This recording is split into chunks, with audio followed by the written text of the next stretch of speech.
Hello students, any education classes की इस video में आपका स्वागत है। आज के इस वीडियो में हम कक्षा 8वीं विज्ञान विषय की 8 ग्रेड अभ्यास पुस्तिका जो कि मध्य प्रदेश राज्य शिक्षा केंद्र भोपाल के द्वारा वर्ष 2024-25 के लिए प्रदान की गई है। इसका अध्याय 8 बल तथा दाब, इसमें जो भी प्रश्न दिए गए हैं हम उनके उत्तर देखेंगे कि उनके उत्तर हम किस प्रकार से लिख सकते हैं। तो वीडियो स्टार्ट करने से पहले आप चैनल को सब्सक्राइब कर लें ताकि आने वाले वीडियो का नोटिफिकेशन आपको मिल सके। तो पाठ के पूर्व की तैयारी दी गई है, इसमें आपको इसको पढ़ लेना है। सारी जानकारी जो भी है आप इसको रीड कर लें एक बार, और इसके बाद यहाँ पर बहुविकल्पीय प्रश्नों की शुरुआत होती है, जिसमें पहला प्रश्न है कि बाल्टी में रंग भरा हुआ है, बूझो खाली पिचकारी का सिरा बाल्टी में डुबाकर पिचकारी के हैंडल को खींचकर छोड़ देता है तो और देखता है कि रंग पिचकारी से भर गया है, ऐसा क्यों होता है? तो देखिए, ऐसा होता है वायुमंडलीय दाब के कारण। किसके कारण होता है? वायुमंडलीय दाब के कारण। तो विकल्प नंबर सी हमारा सही उत्तर हो जाएगा। अगला जो प्रश्न है, इसमें देखिए दिए हुए चित्र को ध्यान से देखिए, और चित्र को देखने पर यहाँ पर देखिए पानी की एक टंकी में दिए गए चित्र के अनुसार आ, वा, सा एवं दा बिंदुओं पर 4 नल लगाए गए हैं। किन नलों से पानी बराबर दाब से प्रवाहित होगा? तो देखिए, ये जो बा नंबर का नल है और सा नंबर का जो नल है, इनसे पानी बराबर दाब से क्या होगा? प्रवाहित होगा। तो हमारा उत्तर हो जाएगा बा तथा सा, ऑप्शन नंबर ए। अगला प्रश्न है कि पहेली गूंथे हुए आटे को दबाकर समतल चपाती का आकार दिया है, यह परिवर्तन किस बल के कारण हुआ है? तो यह जो परिवर्तन है वह हुआ है पेशीय बल के कारण। किस बल के कारण? पेशीय बल के कारण। अगला प्रश्न है कि नीचे दिए गए चित्र में 2 छात्र ए तथा बी, ए छात्र तथा बी छात्र एक भारी संदूक को एक दूसरे की तरफ समान बल लगाकर धकेल रहे हैं, तो संदूक पर लगने वाले बल की दिशा क्या होगी? तो देखिए, दोनों जो बल लगा रहे हैं एक दूसरे के विपरीत लगा रहे हैं। अब संदूक पर जो बल लगेगा उस पर जो उसकी दिशा परिवर्तित नहीं होगी। तो इस प्रकार से विकल्प नंबर डी हमारा सही हो जाएगा। यदि इनका जो लगने वाला बल समान होगा तब इसकी दिशा परिवर्तित नहीं होगी। यदि मान लीजिए ए का बल अधिक है तो ये इस साइड हो जाएगा, और बी का बल अधिक है तो दिशा बदल जाएगी। ये बल पर निर्भर करेगा। अगला प्रश्न है कि पेड़ से फल का गिरना किस बल का उदाहरण है? तो ये उदाहरण है गुरुत्वाकर्षण बल का उदाहरण है। अगला प्रश्न यहाँ है, यहाँ से हमारे खालिस्तान की शुरुआत होती है। रिक्त स्थानों की पूर्ति करना है हमें, जिसमें पहला खालिस्तान दिया गया है कि किसी बल की शक्ति को आमतौर पर उसके खालिस्तान द्वारा व्यक्त किया जाता है। तो किसी बल की शक्ति को उसके परिमाण द्वारा व्यक्त किया जाता है। वायु द्वारा लगाए गए दाब को खालिस्तान दाब कहते हैं। तो वायु द्वारा लगाए गए दाब को कहते हैं वायुमंडलीय दाब। नंबर 3, स्थिर वैद्युत बल खालिस्तान बल का उदाहरण है। तो स्थिर वैद्युत बल है जो वो असंपर्क बल का उदाहरण है। नंबर 4, मांसपेशियों के क्रिया स्वरूप लगने वाले बल को खालिस्तान कहते हैं। तो मांसपेशियों द्वारा जो बल लगाया जाता है उस बल को कहते हैं पेशीय बल। नंबर 5, 2 चुंबकों के समान ध्रुव एक दूसरे को खालिस्तान करते हैं। तो 2 चुंबकों के जो समान ध्रुव होते हैं वो एक दूसरे को प्रतिकर्षित करते हैं। चलिए, यहाँ से अति लघु उत्तरीय प्रश्नों की शुरुआत है, जिसमें पहला प्रश्न है कि ऐसे 2 उदाहरण दीजिए जिनमें लगाए गए बल द्वारा वस्तु की आकृति में परिवर्तन हो जाए। तो देखिए, इसमें आप कोई भी उदाहरण दे सकते हैं आप जो चाहें। जैसे आटा गूंथना, यदि आटा पर जब आटा हम गूंथते हैं उस पर बल लगाया जाता है तो उसकी आकृति बदल जाती है। जब हम स्पंज को दबाते हैं तब वो भी दब जाता है, बल के कारण उसकी आकृति बदल जाती है।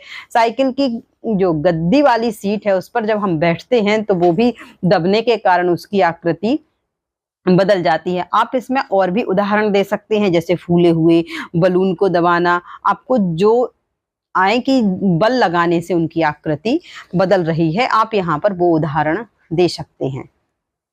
अगला प्रश्न है कि किसी पृष्ठ पर लगने वाले दाब को परिभाषित कीजिए एवं सूत्र लिखिए। तो किसी पृष्ठ के प्रति एकांक क्षेत्रफल पर लगने वाले बल को क्या कहते हैं? दाब कहते हैं। और दाब बराबर होता है बल अपॉन क्षेत्रफल जिस पर कि यह बल लगाया जाता है। तो इस प्रकार से ये दाब का सूत्र हो जाएगा। अगला प्रश्न है कि पहेली ने देखा कि उसकी माँ अनाज को छान रही थी। अनाज के मोटे कण नीचे गिर रहे थे। अनाज के छोटे कण नीचे गिर रहे थे। कणों का नीचे की ओर गिरना किस बल का उदाहरण है? इस बल का एक अन्य उदाहरण भी लिखिए। तो देखिए, जब अनाज के कणों का नीचे गिरना गुरुत्वाकर्षण बल का उदाहरण है। किस बल का उदाहरण है? गुरुत्वाकर्षण बल का। हम जानते हैं कि पृथ्वी सभी वस्तुओं को अपनी ओर आकर्षित करती है, उसे ही गुरुत्वाकर्षण बल कहा जाता है। इसके उदाहरण, अन्य उदाहरण देना है तो आप कोई भी उदाहरण दे सकते हैं, जैसे पत्थर फेंकने पर नीचे गिरना, ऊपर नहीं अटकता है, पत्थर हमेशा नीचे आएगा, तो ये भी किसका उदाहरण हो गया? गुरुत्वाकर्षण बल का। नल से पानी का नीचे बहना, जब हम नल चलाएं या फिर टंकी का नल खोलें तो पानी हमेशा नीचे आता है, अटक के नहीं रह जाता है। तो इस प्रकार से ये गुरुत्वाकर्षण के उदाहरण हो जाएंगे। चलिए, अगला प्रश्न है कि कोई लड़की किसी संदूक को पूर्व दिशा की ओर धकेल रही है। उसकी सहेली संदूक को किस दिशा में धकेले कि उस संदूक की गति बढ़ जाए? तो जब कोई लड़की इस संदूक को पूर्व दिशा की ओर धकेलेगी तो उसकी सहेली भी इसे पूर्व दिशा की ओर जब धकेलेगी तब उस संदूक की क्या होगी? गति बढ़ जाएगी, अर्थात उसी दिशा में धकेलेगी जिस दिशा में वो उसकी सहेली धकेल रही है एक ही साथ, तो उस संदूक की क्या होगी? गति बढ़ जाएगी। अगला प्रश्न है कि पहेली ने प्लास्टिक की गेंद को फर्श पर तेजी से लुढ़काया। उसने देखा कि कुछ देर बाद गेंद की गति धीरे धीरे धीमी हो गई और अंत में रुक गई। यह प्रक्रिया किस बल के कारण हुई? तो यह जो प्रक्रिया है वो घर्षण बल के कारण हुई। कौन से बल के कारण हुई? घर्षण बल के कारण हुई और अंततः गेंद रुक गई। इसमें लगने वाले गेंद के रुकने में बल की दिशा क्या होगी? तो देखिए, गति करती हुई गेंद पर लगने वाले जो बल है, कौन सा बल लगा है? घर्षण बल। उसकी दिशा उस गति के विपरीत होगी। जैसे कि मान लीजिए ये बॉल जा रही है लुढ़कते हुए, तो बॉल और फर्श के बीच एक बल लगेगा जिसे हम कहेंगे घर्षण बल। तो इसके विपरीत काम करेगा घर्षण बल, क्योंकि घर्षण हमेशा गति का क्या करता है? विरोध करता है। चलिए, अगला प्रश्न है कि पहेली ट्रेन से यात्रा के लिए माता पिता के साथ रेलवे स्टेशन गई। वहां कुली ने उसका सारा सामान सिर पर रख लिया। पहेली ने देखा कि कुली ने भारी बोझ उठाते समय अपने सिर पर कपड़े को गोल लपेट कर रख लिया है। कुली ने ऐसा क्यों किया होगा? तो देखिए, हम जानते हैं कि जो दाब है, दाब बराबर होता है बल बटे क्षेत्रफल। क्या होता है? दाब बराबर जो होता है बल बटे क्षेत्रफल। तो जब किसी चीज का क्षेत्रफल अधिक होगा, यदि क्षेत्रफल अधिक होगा तो उस पर लगने वाला दाब क्या हो जाएगा? कम हो जाएगा, और बल भी कम हो जाएगा। तो इस प्रकार से हम कह सकते हैं कि दाब बराबर बल बटे क्षेत्रफल, अर्थात यदि क्षेत्रफल बढ़ेगा तो दाब और बल कम हो जाएगा। और इसी कारण कुली बोझ उठाते समय अपने सिर पर कपड़े का गोल लपेट कर रखते हैं, जिससे बोझ और सिर के मध्य संपर्क क्षेत्रफल बढ़ जाए। क्योंकि क्षेत्रफल बढ़ेगा, देखिए यहाँ पर हम भाग देंगे, क्षेत्रफल नीचे बड़ी संख्या होगी तो ऊपर अपने आप कम संख्या आएगी। तो इस प्रकार से बोझ और सिर के मध्य संपर्क क्षेत्रफल बढ़ जाता है और दाब कम हो जाता है और वे बोझ आसानी से उठा सकते हैं। अगला प्रश्न है कि चित्र में दर्शाए अनुसार समान भार की दो छड़ें ए तथा बी, जिनकी मोटाई अलग अलग है, इन छड़ों को रेत की सतह पर ऊर्ध्वाधर रखा गया है। इनमें से कौन सी छड़ रेत में अधिक धंसेगी और क्यों धंसेगी? तो देखिए, समान भार होते हुए भी छड़ बी, जो ये बी छड़ है, ये रेत में अधिक धंसेगी क्योंकि इसकी मोटाई छड़ ए से कम है, जिस कारण से रेत और छड़ के बीच जो संपर्क क्षेत्रफल है वो कम हो जाएगा और जिससे दाब बढ़ेगा और दाब बढ़ेगा बल तो अधिक बल लगेगा। इसी कारण से छड़ भी A की अपेक्षा रेत में अधिक धंसेगी। अगला प्रश्न है कि बल लगाने पर किसी वस्तु में क्या क्या परिवर्तन होते हैं। आपको बताना है कि यदि बल लगाया जाए तो क्या क्या हो सकता है। तो देखिए, बल लगाने से किसी वस्तु में निम्न परिवर्तन हो सकते हैं। जैसे कोई वस्तु विरामावस्था में है अर्थात रुकी हुई है तो उसको क्या किया जा सकता है, उसको गति में लाया जा सकता है। तो एक तो बल लगाने से ये परिवर्तन हो सकता है कि विरामावस्था से गति में लाना। दूसरा परिवर्तन हो सकता है कि यदि कोई वस्तु पहले से गतिशील है तो उसको विराम अवस्था में लाया जा सकता है अर्थात उसको रोका जा सकता है उसकी गति को कम करके। और तीसरा परिवर्तन किया जा सकता है कि यदि वस्तु की जो गतिशील वस्तु है उसकी गति में परिवर्तन किया जा सकता है, उसको तेज किया जा सकता है और स्लो किया जा सकता है।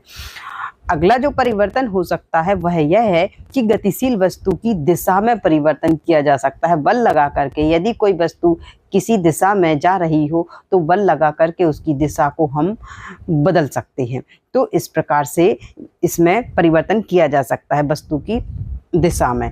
और अगला परिवर्तन किया जा सकता है कि यदि किसी वस्तु पर बल लगाया जाए तो उसकी आकृति में भी परिवर्तन किया जा सकता है। तो इस प्रकार से बल लगाने पर वस्तुओं में निम्न परिवर्तन किए जा सकते हैं। अगला प्रश्न है कि अगले दैनिक जीवन में होने वाले कुछ ऐसे कार्यों की सूची बनाइए जिनमें गुरुत्वाकर्षण बल कार्य करता है। तो इसमें आप बहुत सारे जो उदाहरण हैं वो दे सकते हैं और अपने दैनिक जीवन में देखते हैं। जैसे कि देखिए, गुरुत्वाकर्षण बल आप जानते हैं कि जो पृथ्वी है प्रत्येक वस्तुओं को अपनी ओर खींचती है और उसे ही पृथ्वी का गुरुत्वाकर्षण बल कहते हैं। तो इसमें आप उदाहरण दे सकते हैं, जैसे जब पतंग कटकर गिरती है तो कहाँ, नीचे पृथ्वी पर आती है। तो एक ये उदाहरण दे सकते हैं। नल से पानी निकलकर नीचे गिरना, जब हम नल को खोलते हैं तो पानी कहाँ आता है, नीचे गिरता है और बहने लगता है। नंबर 3, पेड़ों से फल का नीचे पृथ्वी पर गिरना। तो देखिए, पेड़ जब गिरते हैं तो ऐसा तो होता नहीं है कि वो आकाश में ही अटक जाए, कहाँ आते हैं, पृथ्वी पर नीचे आते हैं। किस कारण, पृथ्वी के गुरुत्वाकर्षण बल के कारण। पेड़ों से पत्तों का नीचे गिरना, पत्थर फेंकने पर वापस नीचे जमीन पर आना, बारिश की बूंदों का पृथ्वी पर आना आदि जो उदाहरण हैं सभी किसके उदाहरण हैं, पृथ्वी के गुरुत्वाकर्षण बल के। इसी प्रकार के आप अन्य उदाहरण भी अपने मन से दे सकते हैं। अगला जो प्रश्न है वह है प्रश्न 12, जिसमें कि निम्न स्थितियों में बल लगाने वाले कारक तथा जिस वस्तु पर बल लग रहा है उनको पहचानिए और प्रत्येक स्थिति में जिस रूप में बल का प्रभाव दिखाई दे रहा है उसे भी लिखिए। तो यहाँ पर देखिए स्थितियां दी हुई हैं और यहाँ पर बल लगाने के कारक देना है और जिस वस्तु पर बल लग रहा है इस में हमें वो लिखना है और बल लगाने के बाद परिवर्तन होने वाला परिवर्तन हमें यहाँ पर लिखना है। तो देखिए, पहला है कि रस निकालने के लिए नींबू के टुकड़ों को उंगलियों से दबाना। तो इसमें हम लिख सकते हैं कि हाथ से दबाना, वस्तु नींबू हो जाएगी और इसके आकार में परिवर्तन हो जाएगा। अगला है कि दीवार में लगे हुए हुक से लटकी कमानी के दूसरे सिरे पर लटका भार। तो इसमें हो जाएगा लटकाया गया भार और जिस पर बल लग रहा है वो हो जाएगी कमानी और इसमें भी क्या होता है, आकृति में परिवर्तन होता है। अगला है कि गूंधे हुए आटे को हाथ से नीचे की ओर दबाने पर तो कारक हो जाएगा दबाना और जिस वस्तु पर बल लग रहा है वो हो जाएगा आटा और बल लगाने के बाद क्या होता है, आटा के आकार में परिवर्तन हो जाता है। अगला प्रश्न है जिसमें पूछा गया है कि कारण बताइए, कंधे पर लटकाने वाले थैलों में चौड़ी पट्टी क्यों लगाई जाती है। तो देखिए, जब थैले को कंधे पर लटकाते हैं तो उसमें जब चौड़ी पट्टी लगी रहती है तो इससे कंधे और पट्टी के बीच में जो संपर्क क्षेत्रफल है वो बढ़ जाता है और संपर्क क्षेत्रफल के बढ़ने से दाब कम लगता है और इसके दाब कम लगने से बल भी कम लगता है और इसी कारण से भार का अनुभव कम होता है और थैले को आसानी से कंधे पर लटकाया जा सकता है। तो इस प्रकार से इस प्रश्न का उत्तर दिया जा सकता है। अगला प्रश्न है कि किसी फूले हुए गुब्बारे को उंगली की अपेक्षा सुई से फोड़ना आसान क्यों है। तो देखिए, हम जानते हैं कि जो संपर्क क्षेत्रफल है जितना कम होगा उस पर दाब उतना ही अधिक लगेगा। तो इसी कारण जो सुई है, सुई और गुब्बारे के बीच में संपर्क क्षेत्रफल बहुत कम होता है, जबकि यदि हम उंगली से गुब्बारे को फोड़ें तो संपर्क क्षेत्रफल ज्यादा होता है। तो कम संपर्क क्षेत्रफल होने के कारण जो सुई है उससे बल अधिक लगता है और इसी कारण से गुब्बारा सुई से फोड़ने पर आसानी से फूट जाता है। अगला प्रश्न है कि बूझो ने रबर के एक चूसक को चिकनी सतह पर दबाया तो वह आसानी से सतह पर चिपक गया। फिर उसने दूसरे रबर के चूसक को खुरदुरी सतह पर चिपकाने की कोशिश की। क्या चूसक खुरदुरी सतह से भी चिपकेगा? यदि हाँ तो क्यों, और यदि नहीं तो क्यों? अपना उत्तर स्पष्ट कीजिए।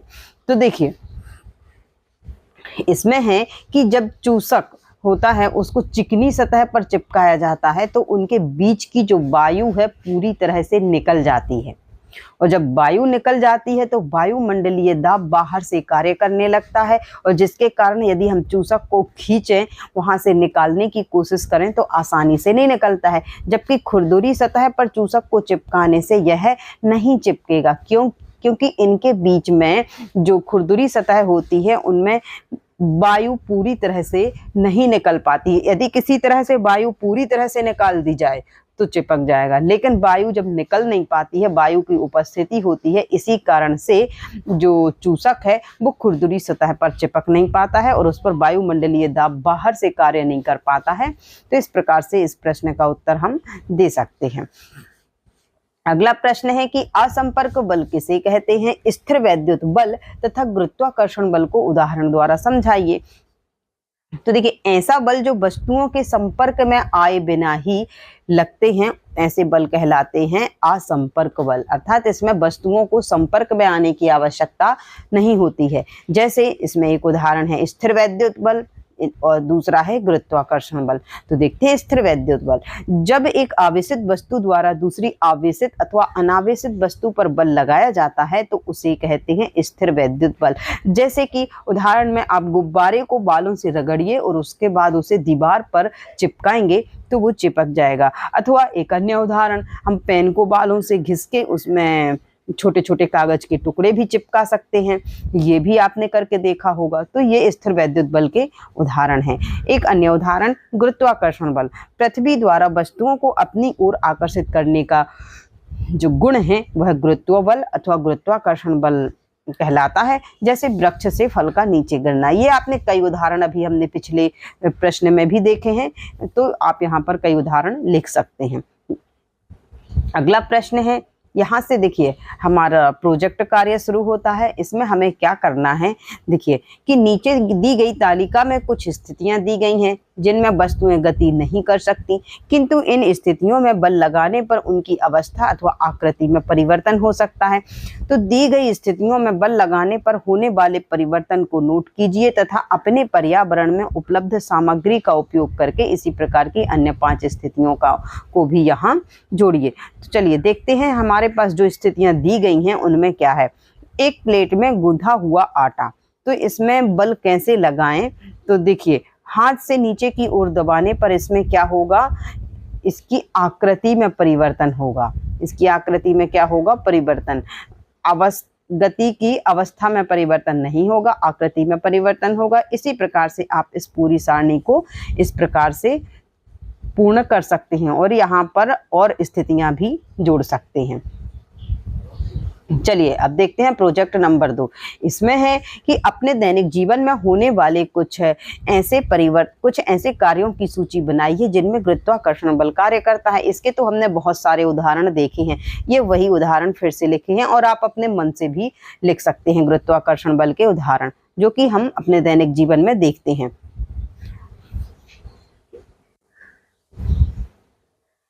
अगला है, आप दैनिक जीवन के उन अनुभवों को लिखिए जिनमें आप दाब महसूस करते हैं। तो देखिए, दाब महसूस करने वाले उदाहरण हैं जैसे दीवार में लगाने के लिए कील का उपयोग, पिचकारी में रंग भरना और उसे चलाना, कुली द्वारा कपड़े का गोल बनाकर सिर पर रखना, सब्जियां काटने के लिए चाकू का उपयोग, सामान लाने वाले थैले की पट्टी का चौड़ा होना, गर्मियों के दिनों में आंधी तूफान का चलना और समुद्री क्षेत्र में जल समीर एवं थल समीर का चलना, ये सभी किसके उदाहरण हैं? वायुदाब के उदाहरण हैं। ये सारे चीजें जो हो पाती हैं, ये परिवर्तन या जो घटनाएं हो पाती हैं, ये वायुदाब के कारण हो पाती हैं और इन्हें हम अपने दैनिक जीवन में इनका हम उपयोग करते हैं। तो देखिए, इस प्रकार से इस अध्याय के जितने प्रश्न थे वो हमने देख लिए हैं और प्रोजेक्ट भी देख लिए हैं कि इनको हम किस प्रकार से कर सकते हैं। यदि आपको वीडियो पसंद आया हो, आपके लिए हेल्पफुल रहा हो, तो आप इसे लाइक अवश्य करें, चैनल को सब्सक्राइब अवश्य कर लें ताकि आने वाले वीडियो का नोटिफिकेशन आपको मिल सके। तो चलिए, अब मिलते हैं हम अपने वीडियो में। खुश रहिए, मस्त रहिए, ऐसे ही पढ़ाई को जारी रखिए। जय हिंद, जय भारत।